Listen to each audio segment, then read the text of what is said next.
Assalamualaikum warahmatullahi wabarakatuh. Bismillahirrahmanirrahim. Alhamdulillahi rabbil alamin.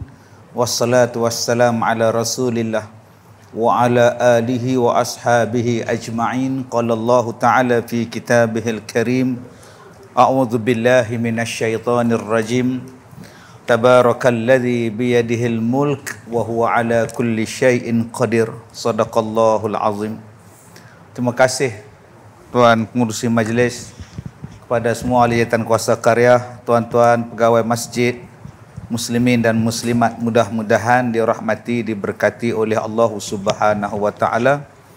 Insya-Allah kita membaca kitab Tajzib Atraful Hadis pada huruf hamzah yang pertama, muka surat yang ke-7. Harfun hamzah, huruf al-hamzah. Hadis yang pertama. Ati babal jannah yaumal qiyamah fa an taftihu fayaqulul khazin man anta fa aqulu Muhammad fayaqulu bika umirtu alla aftaha li ahadin qablaka. Rawahu Imam Ahmad an Anas bin Malik radhiyallahu an. Kata Nabi sallallahu alaihi wasallam, ati babal jannah, tibalah aku di pintu syurga yaumal qiyamah, pada hari kiamat. Fa anstaftihu, terus aku pinta dibuka pintunya. Fayaqulul khazin, maka berkatalah yang menunggu pintu syurga, al khazin, man anta, siapa kamu? Fa aqulu, lalu aku berkata, Muhammad, aku adalah Muhammad. Fayaqulu bika, kata penunggu itu, bika umirtu, aku ni diperintahkan untuk engkau, alla aftaha, tidaklah aku membuka, li ahadin, kepada siapa-siapa pun, qablaka, sebelum daripada engkau. Hadis ini adalah riwayat daripada Imam Ahmad, daripada seorang yang berkhidmat dengan Nabi SAW, Anas bin Malik radhiyallahu an. Baik, tuan-tuan yang saya hormati, siapa orang yang pertama masuk syurga? Jawapannya Nabi Muhammad SAW. Bila Nabi sampai di hadapan pintu syurga, Nabi tanya kepada penjaga dia, al-khazin, yang menjaga pintu syurga, bukalah pintu ni. Penjaga tu tanya pula, man anta, siapa kamu? Jadi malam ni kita dapat man anta pun jadi dapat man anta pun cukup lah. Apa hang belajar hari ni? Man anta, siapa awak? Malaikat tanya Nabi, kamu siapa? Takkan malaikat tak kenal Nabi Muhammad? Takkan malaikat tak kenal ni Nabi Muhammad ni? Takkan tak kenal. Tapi pasal apa malaikat tanya juga pada Nabi? Pasal amanah, pasal tugas, pasal kerja. Tuan-tuan tengok dalam cerita Isra' dan Mi'raj, kisah Isra' dan Mi'raj. Setiap tingkat langit yang Nabi nak pergi tu, semua malaikat tahan. Takkan dia tak kenal Jibril? Kira lepas palang lah, smart tag sudah lah, tak pun touch and go, lepas gitu dah tahan. Siapa ni? Muhammad, aku bawa Muhammad. Tanya. Pasal apa? Pasal taatnya malaikat kepada perintah Allah. Siapa nak lintas, siapa Nabi, tanya dulu. Kalau semua orang macam ni, tuan selamat. Kita hari ni tanya VIP nak mampu hang tak kenal aku, minggu depan tukang. Padahal tugas kita. Saya teringat dulu tahun 1988. Waktu tu sukan Olimpik dekat Seoul, dekat Korea. Siaran langsung, dia tunjuk gambar pemimpin Malaysia melawat kamp sukan Malaysia punya. Dia pergi melawat. Orang Korea tu, dia tahan pemimpin Malaysia tu, saya tak sebut nama dah. Pak saya tak pakai tag nama ni. Bayangkan tuan-tuan. Satu orang jaga, pergi tahan hamba Allah ni. Pak saya apa? Pak saya tak pakai tag nama. Dah pakai baru masuk. Ni dia tuan-tuan. Ni cerita Korea dulu ni, waktu jadi sukan Olimpik dulu ni. Yang ni dia nak cerita kepada kita. Betapa amanahnya para malaikat. Betapa mereka ni taatnya kepada Allah Subhanahu wa taala. Bila Nabi kata buka lah pintu, man anta, hang siapa? Muhammad. Dia kata aku tak pernah buka pintu ni melainkan hanya untuk engkau. Subhanallah, masya-Allah. Tuan-tuan yang saya hormati, yang kedua yang Nabi nak cerita dalam hadis ni tentang kemuliaan Nabi. Baginda adalah orang yang paling bangga, paling ramai sekali pengikut umatnya di hari kiamat. Semua nabi-nabi ni berbangga-bangga dengan pengikut masing-masing, umat masing-masing. Tetapi Nabi Muhammad sallallahu alaihi wasallam cukup suka dengan kita. Pasal kita adalah yang paling ramai umatnya kepada nabi-nabi. Nak banding dengan nabi yang lain, nabi kita Nabi Muhammad, umat kita lah yang paling ramai sekali. Kebanggaan Nabi pada kita. Pasal kita lah umat Rasulullah yang paling ramai. Masalah dia, kita bangga tak kita ni jadi umat Rasulullah? Yang tu yang jadi persoalan tu. Bangga ke tak bangga jadi umat Nabi Muhammad? Apa benda yang menunjukkan yang kita ni bangga jadi umat Rasulullah? Kita tonjolkan sifat Rasulullah dalam diri kita. Kita tonjolkan akhlak yang Rasulullah buat. Kalau boleh kita benda akhlak macam akhlak Nabi Muhammad. Kita laksanakan apa tuntutan yang Nabi Muhammad ajar, sunnah yang Nabi Muhammad tinggalkan. Itulah tanda yang kita ni bangga, kita ni bersyukur, kita ni jadi umat Nabi Muhammad. Tapi apalah maknanya tuan-tuan? Kita ni dengan Nabi Muhammad tak kenal, dengan sunnah Nabi kita rasa tak apa nak sesuai. Duk pelan-pelan tolak sunnah Nabi ni. Sunnah Nabi ni boleh buat penyakit. Sunnah Nabi ni kalau ikut tak dapat penyakit. Tapi nak di hari kiamat nak jumpa Nabi minta syafaat. Di hari kiamat nak jumpa Nabi nak minum telaga Kausar. Duk minta air telaga Kausar. Tak malu ke tuan-tuan? Besok sampai di hari kiamat malaikat cabut kita pergi lontar jauh-jauh. Pergi lempak jauh-jauh. Tak malu kan? Nabi kata, hai tu umat aku tu, hang lempang siapa? Muhammad, kamu tak tahu lepas kamu mati, puak-puak ni buat hak benda hak kamu tak nak buat. Depa ni duk buat benda hak kamu tak nak buat. Sebab tu dilempar jauh-jauh. Jangan duk rapid dengan telaga Kausar ni. Soalan yang kita kena tanya pada diri kita, dapat tak tuan-tuan kita ni minum air telaga Kausar Nabi sallallahu alaihi wasallam? Kalau perangai kita macam ni, dengan tak sayang pada dia, boleh pergi tukar sunnah lain pula, duk kata hak lain lebih bagus daripada apa yang dibawa oleh Nabi sallallahu alaihi wasallam. Kalau kita ikut Nabi ke, kita tak ikut Nabi ke, Nabi Muhammad ada ahli syurga. Ni hadis yang kita baca ni. Tak ada orang yang malaikat buka pintu syurga mula-mula sekali, nombor awal sekali, melainkan hanya untuk Nabi. Maknanya Nabi Muhammad nak habaq, dia dah ahli syurga dah. Kita ikut dia ke, kita bantah dia ke, dia ahli syurga. Yang tak tentu lagi kita.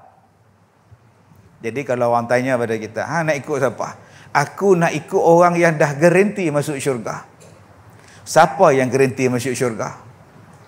Jawab. Tak orang ni jawab. Nabi Muhammad sallallahu alaihi wasallam. Itu dia jawapan dia. Dak hang la ni kita duk keliru, aku duk keliru lah, aku duk keliru pasal apa? Dah hak ni kata lagu ni, hak ni kata lagu ni, nak lagu apa? Aku ikut orang yang dah boleh masuk syurga. Siapa dia orang yang dah boleh masuk syurga? Orang yang dah confirm masuk syurga ialah Nabi Muhammad. Kalau gitu aku ikut dia. Apa jalan dia, apa cara dia, aku ikut. Mesti betul dah. Takkan dia masuk syurga kalau dia salah. Yang tak betul, yang tentu salah kita. Pelik tuan-tuan. Yang tak tentu masuk syurga, tak mau ikut orang masuk syurga. Pelik. yang belum tentu masuk syurga, bersungguh-sungguh nak ikut orang yang belum tentu masuk syurga. Salah tu. Orang yang nak confirm masuk syurga Nabi Muhammad, baik aku ikut dia. Sebab tu ada orang ikut Nabi sebiji.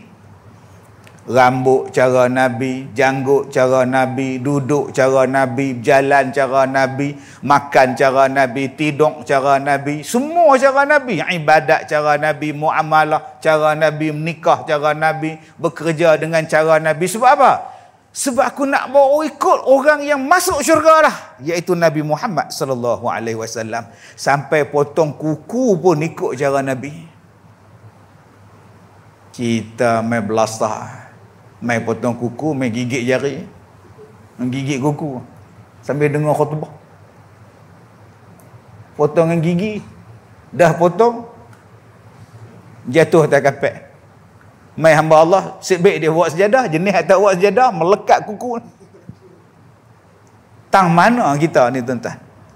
Jadi kalau kita nak selamat, kita ikut orang yang dah confirm masuk syurga. Orang itu ialah Nabi Muhammad sallallahu alaihi wasallam. Dia lepas titian sirat, dia lepas telaga Kausar, baginda lepas segala bendanya dan dia masuk syurga. Kita pun nak jadi lepas macam tu juga, minan nabiyyin was-siddiqin wasyuhada was-salihin. Walaupun kita dikerak lapan sekalipun, aku tetap nak ikut Nabi Muhammad. Pasal jalan yang dia bawa ni confirm betul. Hadis yang pertama. Baik. Yang kedua, itil ma'ruf. Bunyi bacaan tu bukan iktil, walaupun dia ada hamzah. Bunyi dia i. Hamzah tu bunyi lagu mana? Kalau disambung daripada sebelum dia wujudlah hamzah tu. Tapi sebab kita mula pada huruf alif di situ, maka hamzah dia tak dibunyi. Dia tak boleh dua alif dengan hamzah dalam satu perkataan. Dia tak boleh baca iktil. Dia tak mahu kalau kita baca Quran tajwid lah, dia baca itil. Sebab apa i? Sebab bawah pada hamzah tu rumah ya. Itil ma'ruf kalau kita baca tajwid. Wajtanabil munkar wanzur ma yu'jibu udhunaka an yaqula laka alqaum idza qumta min indihim fa'tihi wanzur alladhi takrahu an yaqula laka alqaum idza qumta min indihim fajtanbi.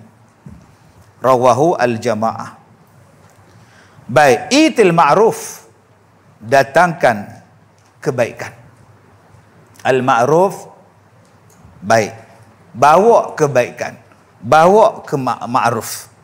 Wajtanibil munkar, dan kata dia lagi, yang mana mungkar itu hendaklah kamu jauhi.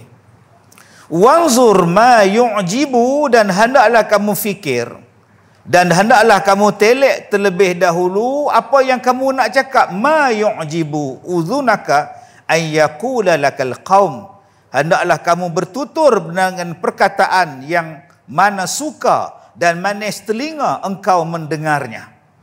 Idza kumta min indihim fa'tihi, ditakdirkan kalau pertuturan itu pada kamu ketika kamu berjauhan daripada penutur. Wanzuril ladzi takrahu an yaqula lakal qaum idza kumta min indihim fajtanbih, maka pertuturan itu hendaklah dikeluarkan, dan sebaliknya begitulah juga. Rawahu al-jamaah. Baik, hadis ni dia nak cerita apa? Pertama, itil ma'ruf, tolong bawa, tolong buat benda ma'ruf. Ma'ruf, benda baik. Nabi pesan pada kita apa dia? Tolong kerjakan benda yang baik, perbuatan yang baik. Nabi pesan, apa-apa benda yang baik tolong buat. Tadi ada budak tu ambil wuduk kat luar.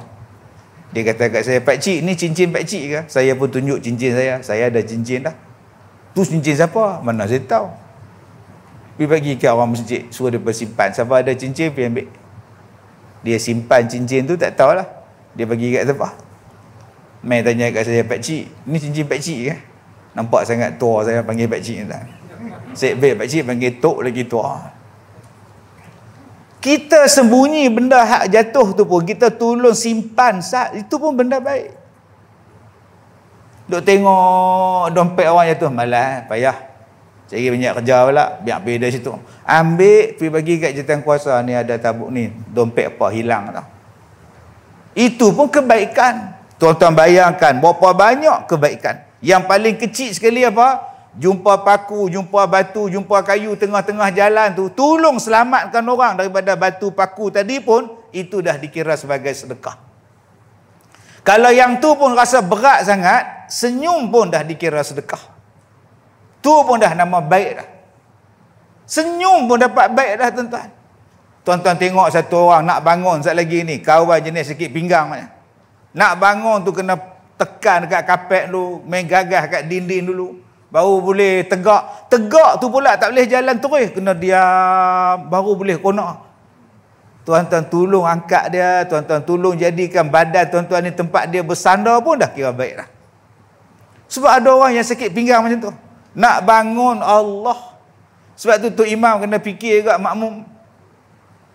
Dia baca ayat panjang, 2 muka 1 rakaat, teriak makmum. Aku tak main dah masjid ni. Kena fikir, oh nak bangun macam mana.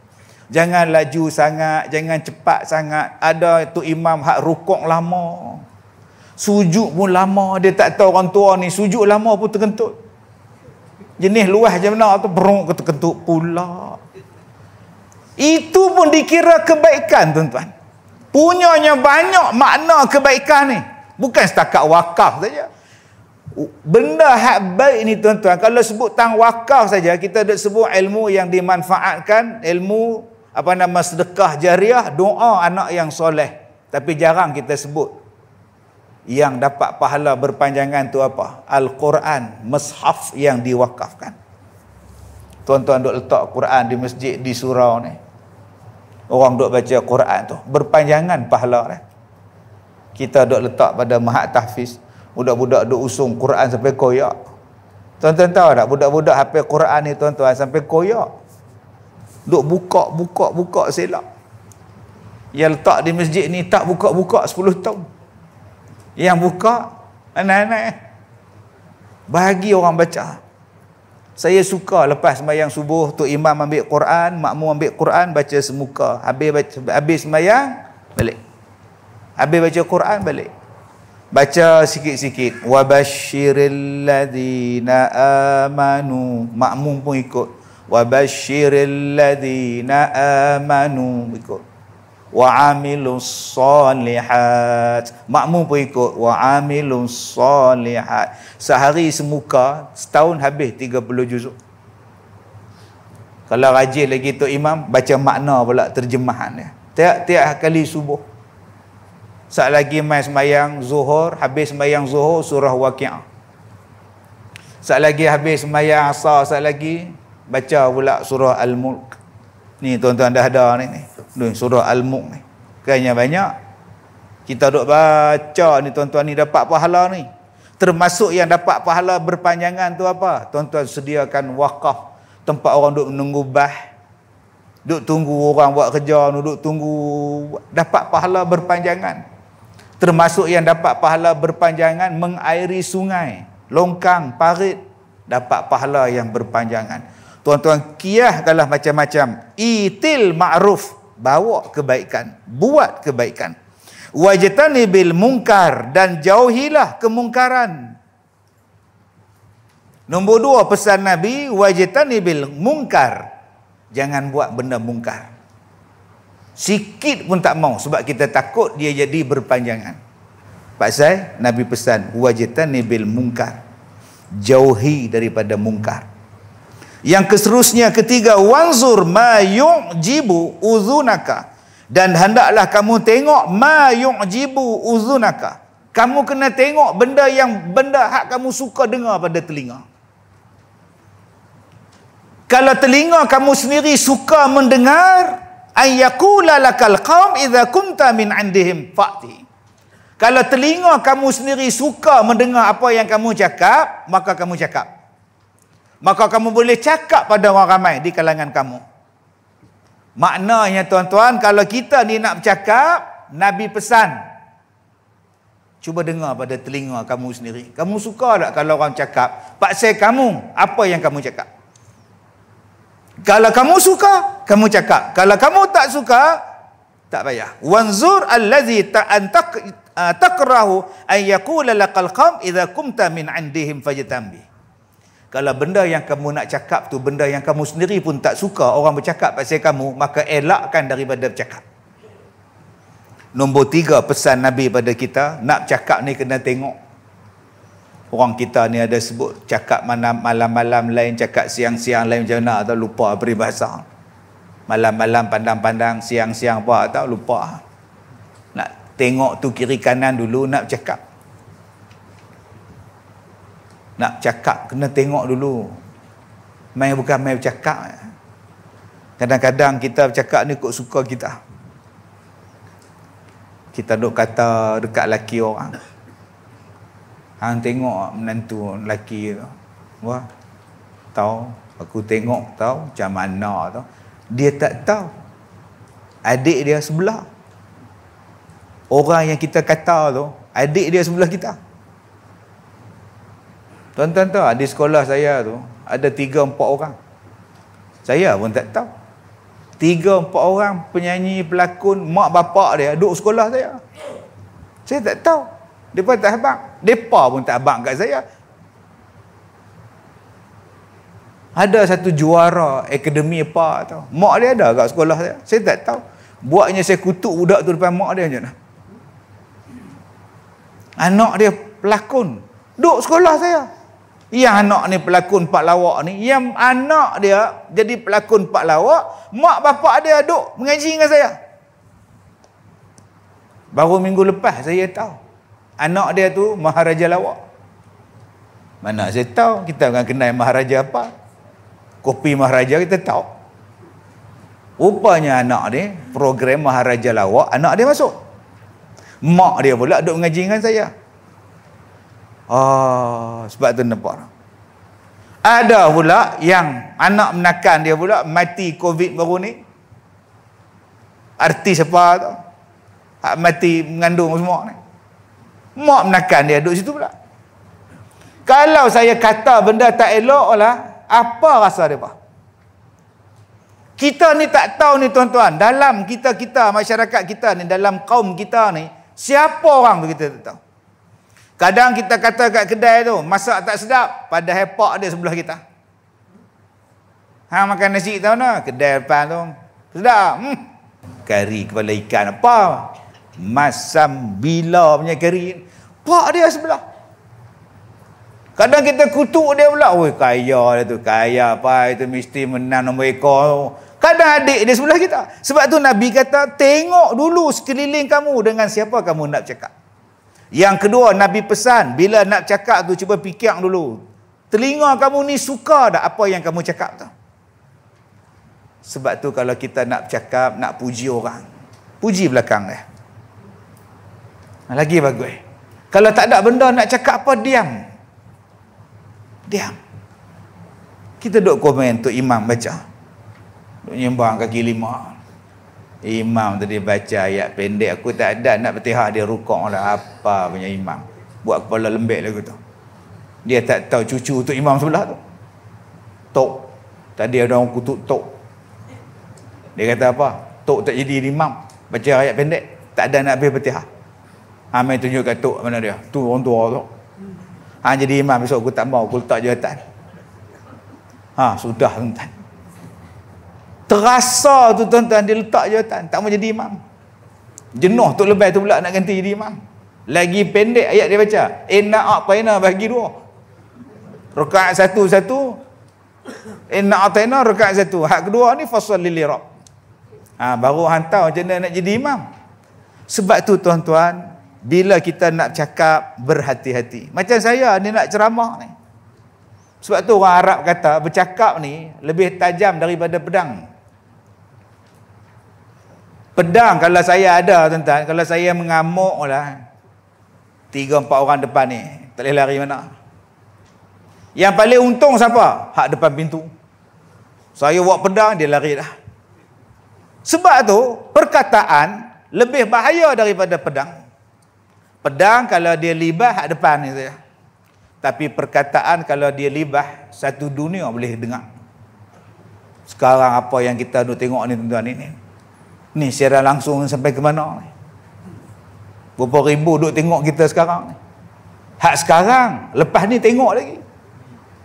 Bahayanya tuan-tuan kalau kita cakap tak berlapik, kalau kita cakap tak ada fakta, kalau kita cakap tak betul, kalau kita cakap salah, dia akan sebar satu dunia. Nak apa betul balik bukan senang lah. Sebab tu Nabi kata, wanzur, tengok apa benda yang kamu nak cakap.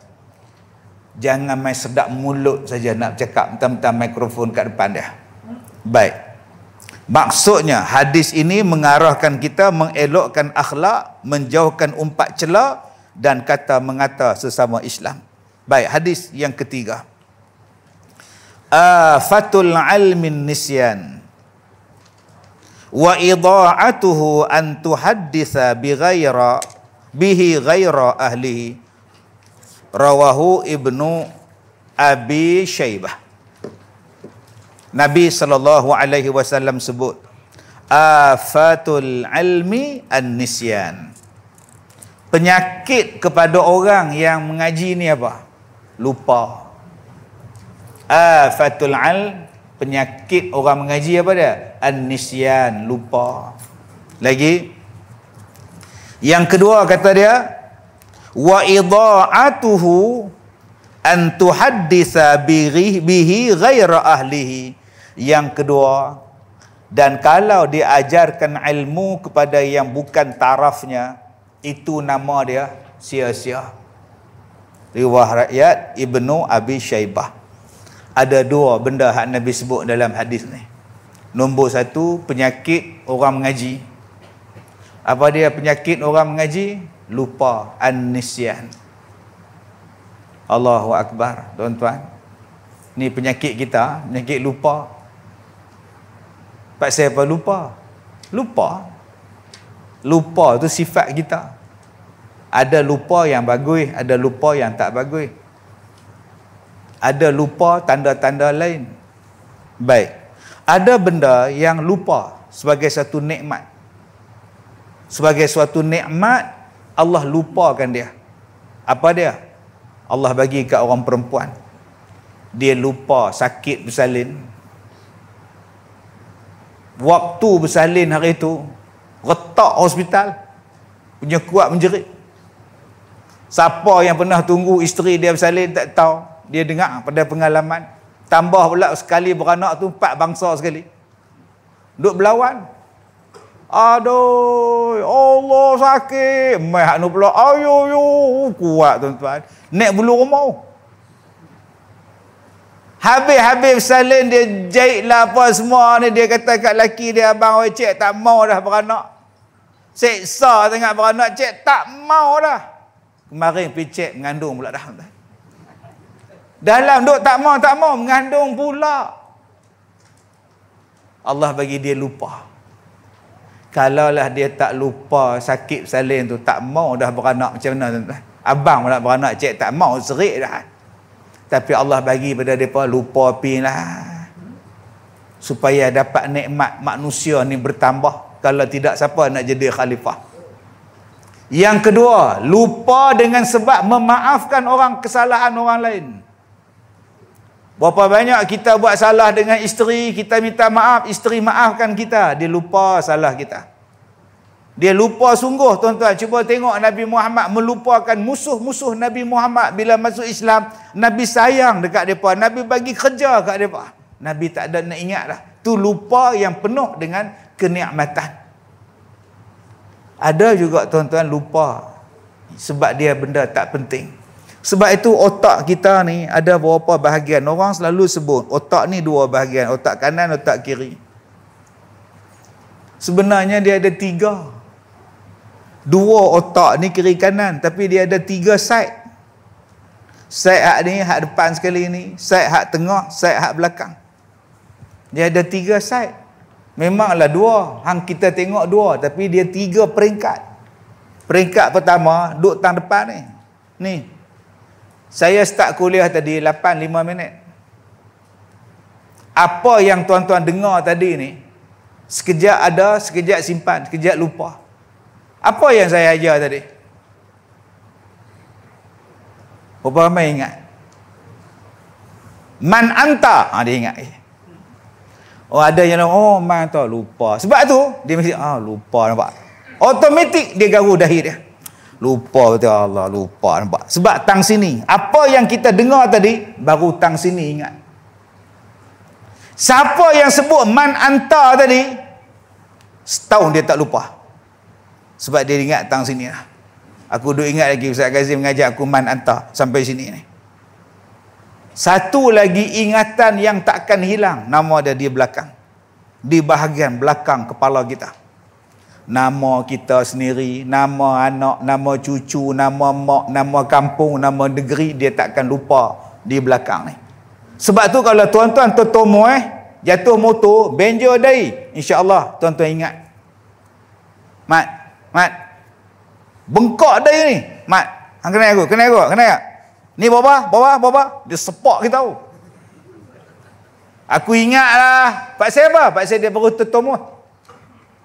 Tetapi kalau dia terlentang, jatuh bilik air depan tu tengah duduk, terlentang kepala ke belakang, cuba tuan tanya dia. Mat, ni berapa Mat? Wah. Tu yang jadi biol.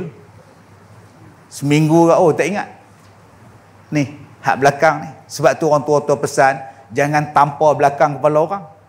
Bergegar otak dia, ingatan dia lost. Dia habis. Berapa banyak orang yang jatuh bilik air, hak belakang tu. Cuba kita tanya, Haji Mat jatuh bilik air, dia tertumuh ke terlentang? Dia tegak tu tak jatuh. Bodoh. Aku tanya dia jatuh belakang ke depan, dia kata jatuh ke tepi. Tepi tak apa, tu vertigo nama dia. Tapi kalau jatuh ke belakang ni tuan-tuan, kadang dia koma, kadang dia pingsan, kadang dia tak ada. Dia tak ada. Sebab tu kalau hak belakang ni tuan-tuan lupa, tu nama dia nyanyuk. Sepatut tak boleh lupa. Nama apa? Kamu nama apa? Tu yang aku masuk hospital. Lupa nama. Sebelum masuk ingat nama Osman. Betul? Bila masuk lupa tu. Nampak entah. Agak-agak kita nak hantar dia pergi mana. Sebelum masuk hospital, hang ingat tak nama hang apa? Ingat nama Osman. Ni hang ingat tak lepas masuk ni? Tak ingat, lupa. Lah. Pak saya apa? Bahagian belakang switch dia kacau. Sebab tu bahagian switchboard belakang ni tuan-tuan, jangan duduk kacau. Kalau hak belakang ni dia kacau, dia jadi nyanyuk, dia jadi gila, dia jadi pelupa. Sebab tu, kalau kita nak mengaji, pastikan ilmu kita duduk tengah-tengah ataupun duduk tam belakang kepala. InsyaAllah tak lupa lah. Kalau duduk tang sini tuan-tuan, keluar pada pintu cermin tu, dia tengok cakotia depan tu, dia lupa tu. Ni. Jadi, waktu saya duduk mengaji dulu, macam mana nak bagi ingat supaya hafazan Quran ni melekat tak hak di tengah-tengah kepala, melekat terus di belakang kepala, macam kita lekat surah Al-Fatihah. Tuan-tuan hari ni melekat surah Al-Fatihah, tolaklah macam mana pun tak boleh lupa dah. Pak saya dah tang sini lah. Tu yang saya duk ajar budak-budak yang nak hafal Quran. Nombor 1, baca satu muka surat 40 kali. Tuan-tuan di sini yang nak hafal surah As-Sajdah, nak hafal surah Al-Insan, kok nak jadi tok imam lagi 2 tahun.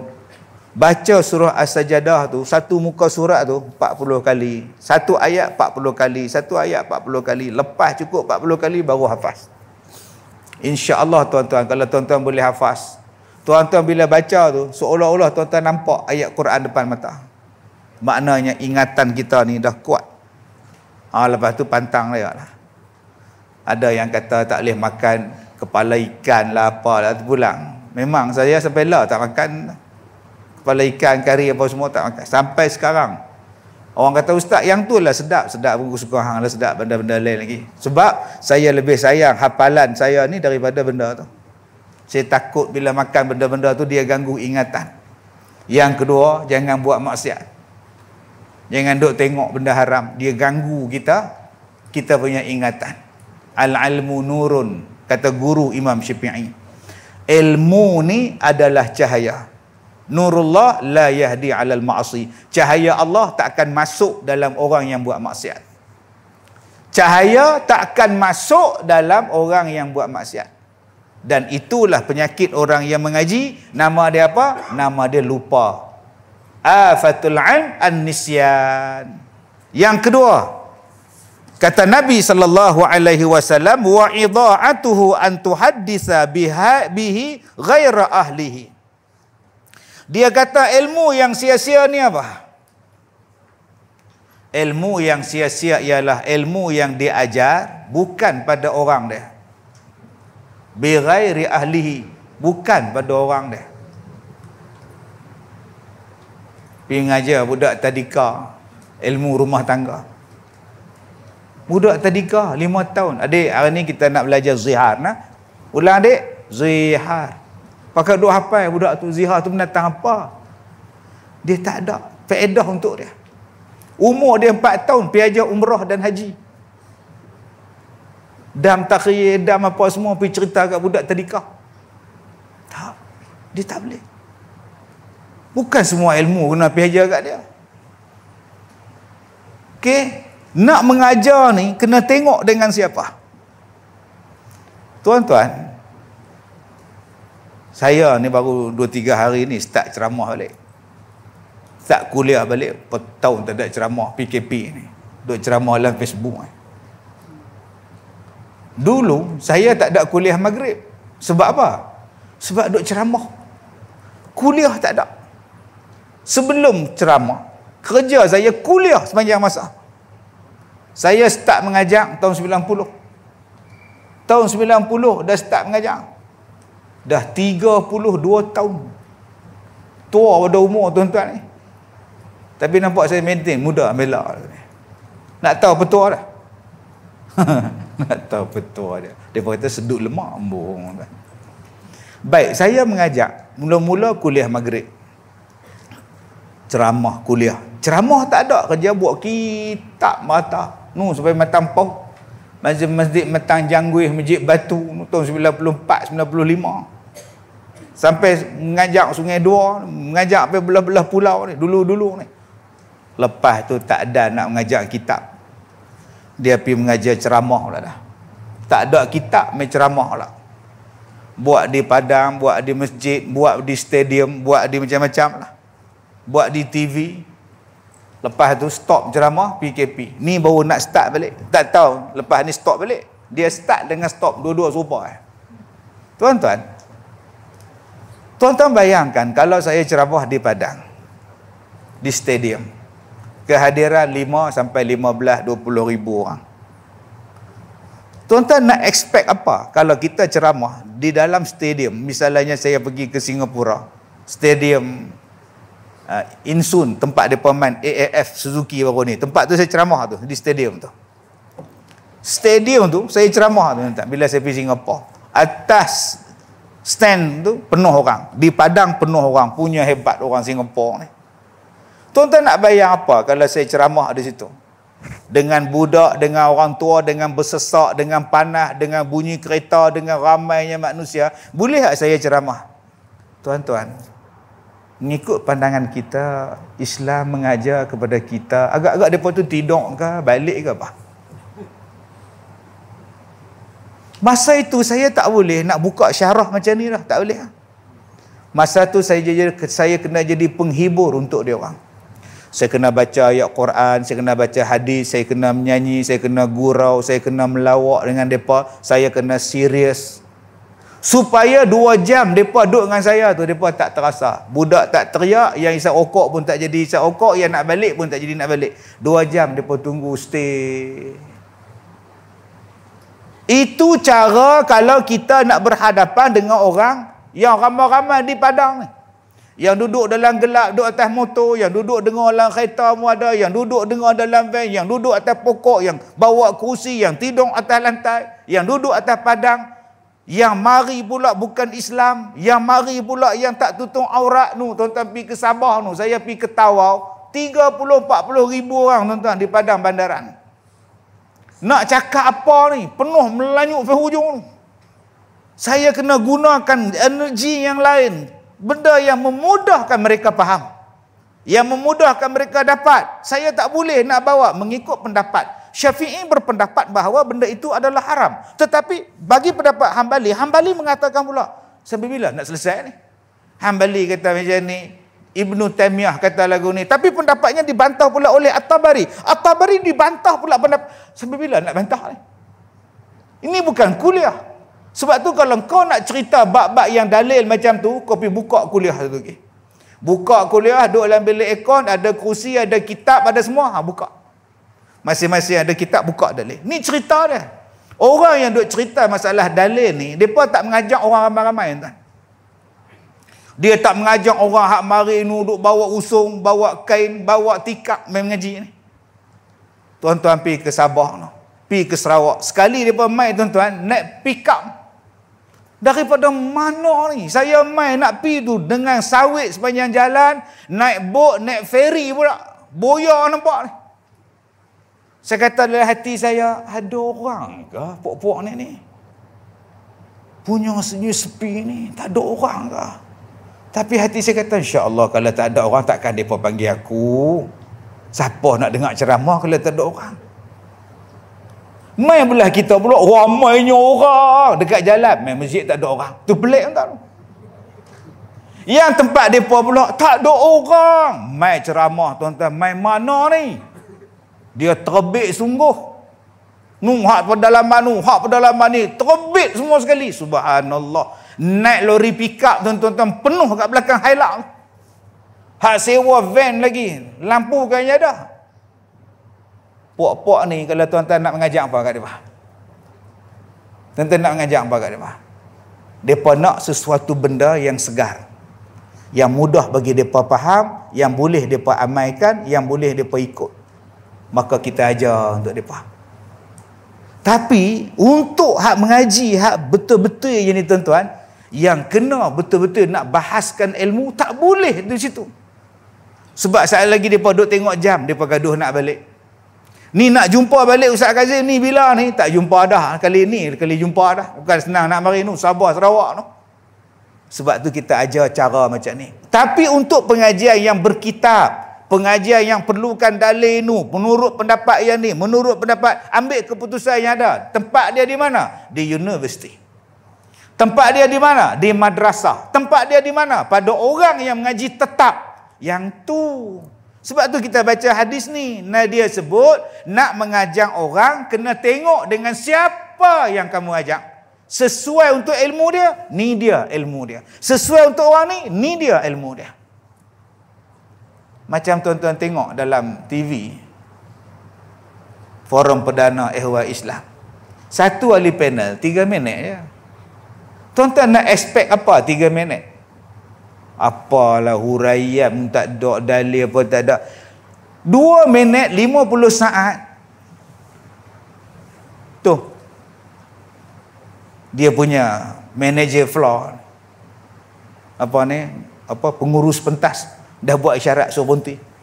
Baru 3 minit. Nak cakap apa? Sebab tu bila kita bercakap dalam Forum Perdana Ehwal Islam, kita kena cakap zap sekali. Fakta sekali. Pak saya apa? Pak saya masa dia 3 minit yang ini, 3 minit yang ni, 3 minit alim moderator, 10 minit kita berehat seketika. Kita jumpa selepas ini. Jangan ke mana-mana. Udah. Tapi orang tak faham. Oh dia kata apa orang alim panel cakap. Nah, hang tak jadi. Kok nak rasa panjang sikit, saya dapat slot kalau dah jodoh setengah jam. Setengah jam kalau dah jodoh, cerita bab keluarga. Tak apa. Dah orang komplain pula, tengah maghrib duk siapa ni. Orang mayang maghrib kalau jodoh-jodoh apa? Ni kalau dah bodoh. Astaghfirullahalazim. Dia tak tahu hak di Sabah Sarawak ni pukul 6 masuk maghrib lah. Tuan-tuan pi Sabah Sarawak maghrib pukul apa? Depa target Sabah Sarawak Brunei. Sebab tu depa siap 7.30. Sana dah habis maghrib lah. Kita baru nak start, mereka target sana. Sebab tu kalau dah jodoh di Brunei, di Sabah, Sarawak tu cukup laku tuan. Pasal apa? Mereka tak ada kerja apa dah, sementara nak tunggu berita. Tengok yang tu. Itu nama dia teknik pemasaran. Kalau kita menggunakan teknik pemasaran yang betul, cara yang betul dalam kita nak mengajar, insya-Allah orang suka dengan teknik pengajaran kita. Kena bijak ni, hak mengajar ni tuan-tuan ni, hak kena kuliah maghrib ni kena bijak. Macam mana nak tarik orang? Sebab tu kalau kita ceramah 4 orang yang main, jangan duk marah pada orang yang main 4,000. Saya main 4 orang. Dia main 4,000 ni apa ni? Saya ni mengaji di Mesir ni. Sudah tuan. Memanglah tuan mengaji di Mesir, tapi tuan nak baca tu lambat nak je habis. Jadi janganlah kita duk marahkan orang. Sebab tu Nabi ajak dah. Nabi ajak pada kita mengajar mengikut ahlinya. Jadi kalau kita Ustaz pergi ceramah dekat budak tadika, macam mana Ustaz boleh cakap dengan budak tadika? Kita jadi tadika. Okey adik-adik, buat tangan macam Ustaz. Pakak buat semua. Okey, macam ni. Satu, pakak buat satu, tadika. Saya sayang Allah, dua. Itu budak tadika. Jangan pergi masjid. Tok Imam, satu, Tok Imam. Jadi bodoh Tok Imam. Jadi mengajaklah orang mengikut kepada keahlian mereka.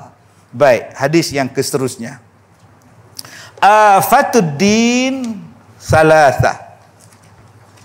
Faqihu fajir. Wa imamun jair wa mujtahidun jahilun.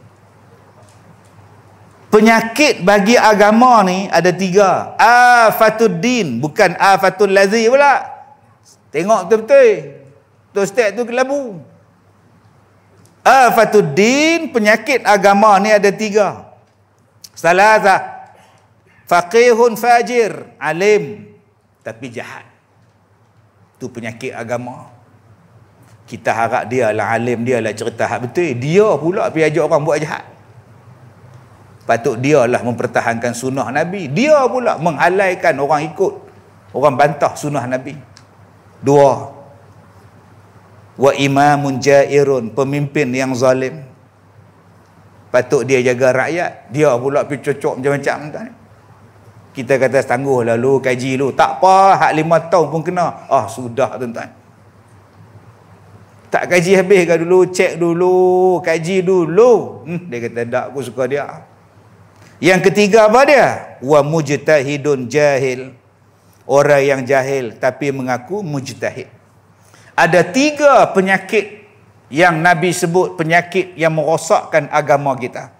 Nombor 1, orang alim tapi jahat. Yang Nabi sebut dalam hadis, min indihim takhrujul fitnah wa fihim ta'ud. Daripada mereka lah timbulnya fitnah, dan fitnah itu akan kembali pada mereka. Nabi sebut di akhir zaman yang paling jahat siapa dia? Bukan Izzat Dadah. Nabi kata manusia yang paling jahat yang duduk bawah langit ni siapa? Ulama'uhum syarri man tahta adimis sama. Ulama-ulama mereka adalah yang paling jahat sekali yang duduk di bawah langit. Bayangkan. Saya tak mau tuan-tuan. Sebab tu saya tak ulama. Tak apa, saya tok gurau, tak apa. Nabi kata hak paling jahat dekat-dekat kiamat ni ulama. Daripada mereka lah mengeluarkan fitnah, dan fitnah tu balik pada mereka. Nombor 2 kata Nabi, wa imamun jair, pemimpin yang zalim. Yang ketiga kata Nabi, wa mujtahidun jahil, orang yang jahil yang mengaku dia adalah mujtahid, dia boleh buat keluar hukum. Saya tak boleh buat keluar hukum, saya membacakan hukum. Ustaz, apa hukum yang ni? Mengikut pendapat mazhab Syafi'i, hukum dia yang ni. Yang tu je saya boleh buat. Saya tak boleh nak buat keluar hukum saya. Kalau kita melihat kepada hang siapa nak melihat kepada siapa? Sebab tu kita perlukan kepada ulama. Sebab kita tak taraf kepada mujtahid. Tapi hari ni orang dengan beraninya, saya tak mau ikut mazhab. Saya nak direct dengan Nabi. Allahu Akbar. Dan zaman Nabi dulu Ustaz, dia tak ada ulama mazhab.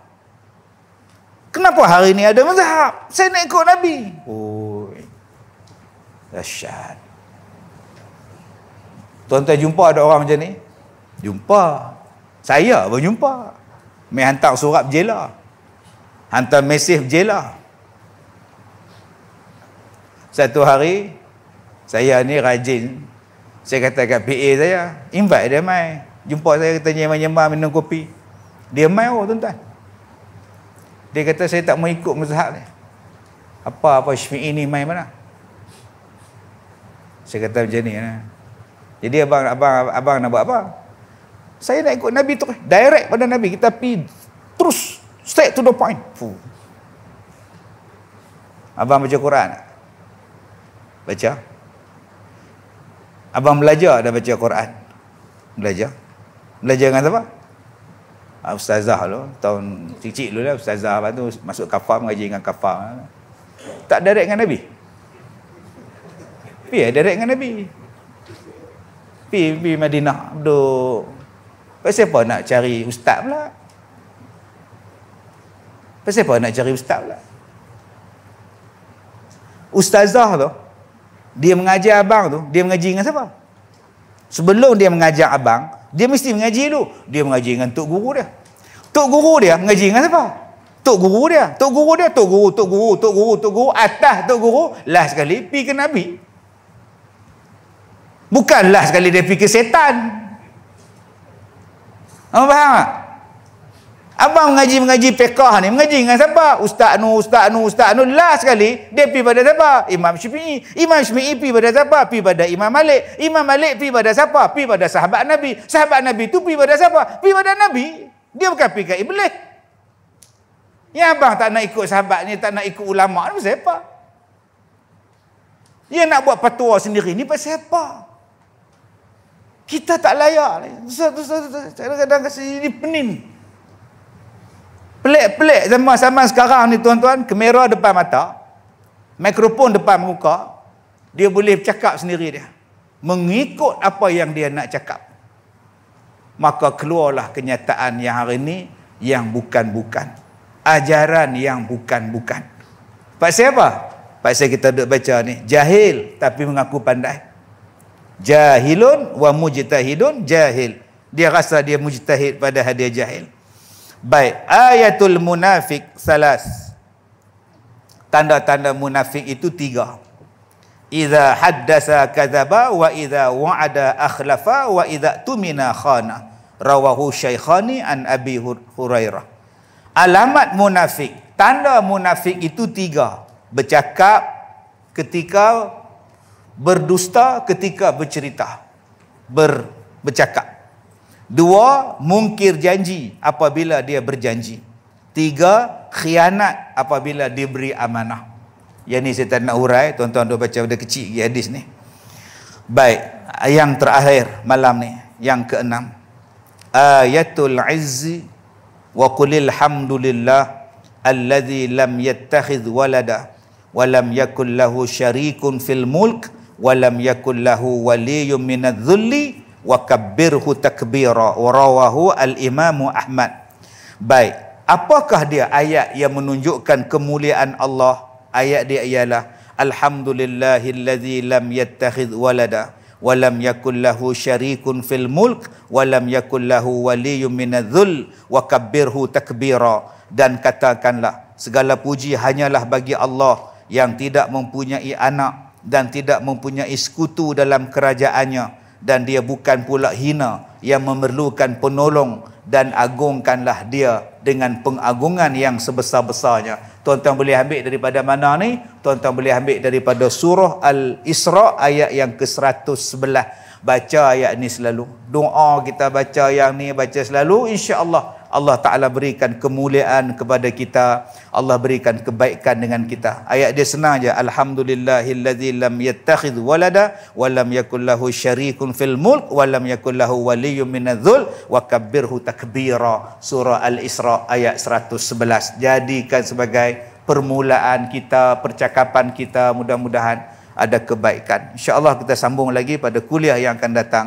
Saya minta maaf jika terkasar bahasa. Subhanakallah wa bihamdika asyhadu an la ilaha illa anta wa astaghfiruka wa atubu ilaih. Bismillahirrahmanirrahim. Wal 'ashr innal insana lafi khusr illa alladhina amanu wa 'amilus solihat wa tawassaw bil haqqi wa tawassaw bis sabr. Allahumma shalli ala sayidina Muhammad wa ala alihi wa ashabihi ajma'in. Bismillahirrahmanirrahim. Alhamdulillahi rabbil alamin, wassalatu wassalam ala rasulillah wa ala alihi wa ashabihi ajma'in. Allahumma inna naj'aluka fi nuhuri a'daina wa na'udzubika min syururihim. Allahumma baddid syamlahum wa farriq jam'ahum wa syattid kalimatahum wa zalzil aqdamahum wa sallit alaihim kalban min kilabik ya qahhar jabbar ya muntaqim. Allahumma ya munzilal kitab wa ya mujriyas sahab wa ya hazimal ahzab ihzimhum wansurna alaihim walhamdulillahi rabbil alamin. Saya minta maaf jika terkasar bahasa. Wabillahi taufiq wal hidayah. Assalamualaikum warahmatullahi wabarakatuh.